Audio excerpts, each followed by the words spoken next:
Welcome to a Friday Reads. We talk about what I read, what I'm reading, what I hope to get to next, and well, my body was so mean last night. Would not let me sleep. Ugh, such a time. But I want to get this filmed because I want it to get to go up tomorrow, and I couldn't even nap today. Like I tried napping at like 1 p.m. I don't know. My brain is being weird. It's not even thinking of anything. It's a very weird place. It'll work out. But I have finished one thing. I am in the middle of two, but I've been, truth be told, I've watched like 2 seasons of Smallville in a very short period of time while knitting a sweater. So that's taken up a lot of my entertainment time.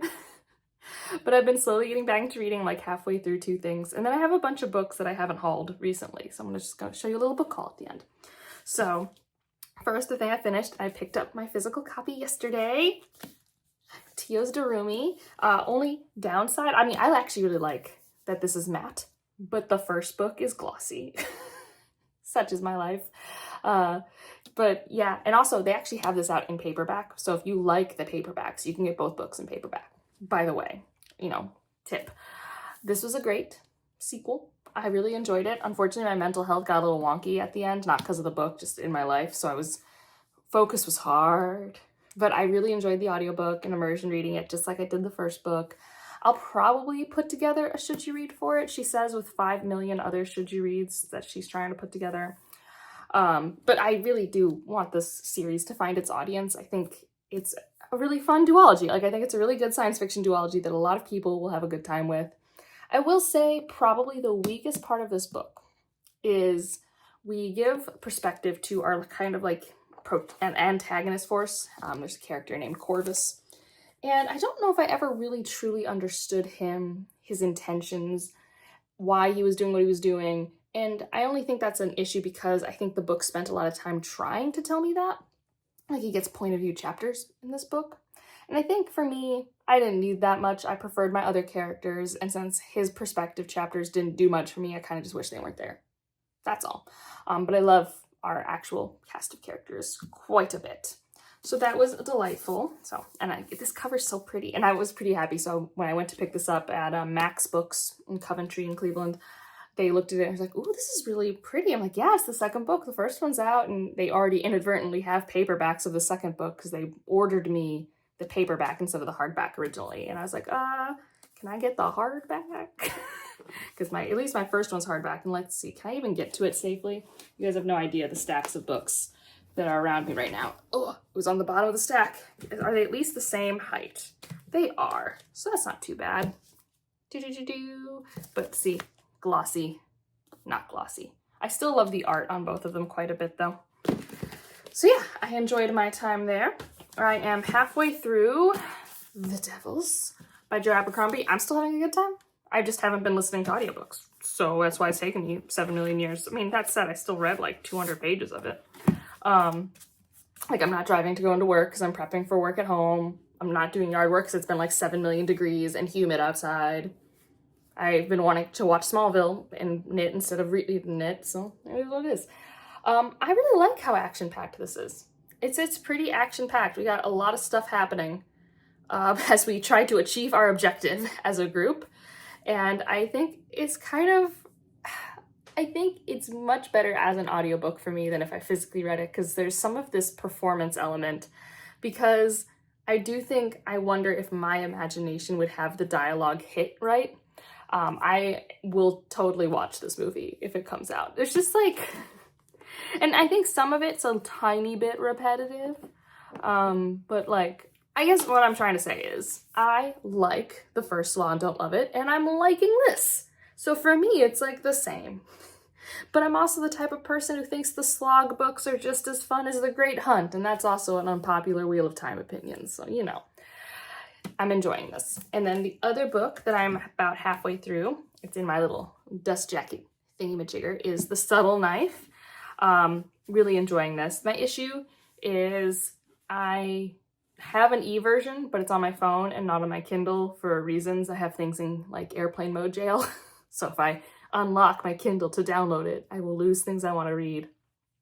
So, and I don't always like have the wherewithal to read the physical book, but I'm really enjoying it. I just love Will so much. Like, truly, I love him as a character so much. I love also, and I've said this when I was talking about Vampires of El Norte in a video earlier this week, I love when characters are kind of forced into a high stakes situation with each other and what bonds form as a result of that. I just enjoy it. That's also like a Pacific Rim thing. And here, Will and Lyra, how they have to just instantly be on each other's team and how that kind of informs their relationship and their bond with each other. And especially with all the world building that's set up in the first book, there are things that happen that I'm just like, oh, that was great. And then it still just has that thematic stuff because it's kind of a sci-fantasy sort of situation where there's a discussions about, is science religion? Is it just neutral science? Is it inherently good or evil? Like, all of that I just really enjoy just musing on. It's just fun. So I'm enjoying it quite a bit. And so I want to finish those two. And then I don't know what I'm going to read next. And that's a future me problem because I am too tired to care right now. I did finish Peacemaker. Very fun. Have I done anything else? Oh, I watched Fantastic Four. That was a very good movie. Not what I was expecting. I mean, it doesn't stick with me. Like, I went to go see Superman twice. I'm not seeing Fantastic Four twice, but it was a good movie. And so now let's do a little mini book haul. Sorry, this is such a short Friday reads. I just don't have much of brain today. Two things I got from the not Locus Awards. There's the Locus magazine and they were doing a fundraiser and I was like, fine, give me 2 horror science fiction books for $50 or something like that. Because it's like a good donation / quality. So they sent me Root Work by Tracy Cross. It's the first book in the Conjure series. It is 1889 in small Louisiana parish, segregated South, because yeah, 1889. It follows school-age sisters Betty and Pee-wee during one life-changing summer when the 3 of them head off to stay with their hoodoo-practicing Aunt Theodora.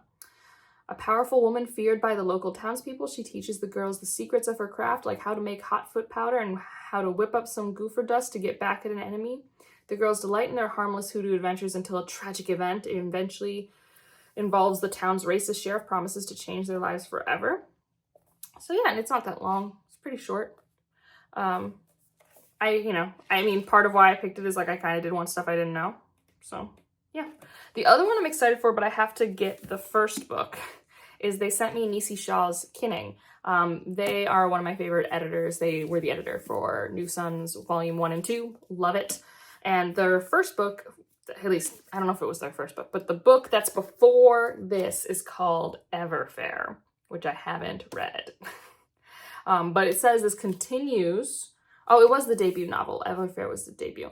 Continues the stunning alternate history where bark cloth airships soar through the sky, varied peoples build a new society together, and colonies claim their freedom from imperialist tyrants. Sounds kind of like a fun, hopeful time. So they sent me this, and I was like, cool. So like I said, I just need to get my hands on a copy of Everfair, see how I feel. So those are 2 things that were just like random, I don't know, kind of pseudo blind date with a book situation. And then I was in Michigan with my friends and we went to 2 bookstores. One in Chelsea, Michigan, which was absolutely adorable. What's it called? Serendipity. And in general, they didn't have like too many things that were like in my taste for fantasy and science fiction when I was looking around. But I was seeing this book earlier this year and having finally read Tusks of Extinction, I was willing to pick it up because it's truly just like such an interesting cover. And that's Where the Axe is Buried by Ray Naylor. And I'm author of The Mountain and the Sea, which was the first book with the octopus. And this one, I think kind of, the first 2 are kind of more hard class sci-fi, you know, looking at biology and having thriller adjacent vibes a la Michael Crichton. And I think this one's more political sci-fi. Like when I was looking at it, it's like, oh, so the blurb is all systems fail, all societies crumble, all worlds end. Okay. There's an authoritarian federation. There's a plot to assassinate and replace the president. It just seems like there's a lot of moving pieces going on. And again, I just really like this cover. Wait, what's under the Nike here? Is the Nike pretty? I didn't even look. Let's find out together. Huh. I don't know if it's pretty, but it's interesting. Like, I don't know. They put an effort to put that there, and I don't know why. but I think the fact that the book is all black and the cover is all rainbow has to mean something. So I'm excited to read this. And then we went to Ann Arbor to see a friend who lives in the Michigan area, and it was very fun. Actually, you guys know her. It was Brittany from Books with Brittany. She lives in the Michigan area, so I was like, hey, I'm going to be in Michigan. And so we got food with her in Ann Arbor because it was on our way back and not too far from her. And we went to the bookstore she recommended. I can't remember the name of it. Is there a bookmark here? Literati. There it is. I like when they give me bookmarks and I can just remember what they are. And there were a bunch of stuff I could have gotten there. This was a stacked bookstore. I really liked it. But what I ended up picking up was Pink Slime, which if you remember from like, I think last year, I was going through the Locust Award long list, and this was on here. It's by an Uruguayan author, so it's definitely going to be more literary, speculative, translated fiction.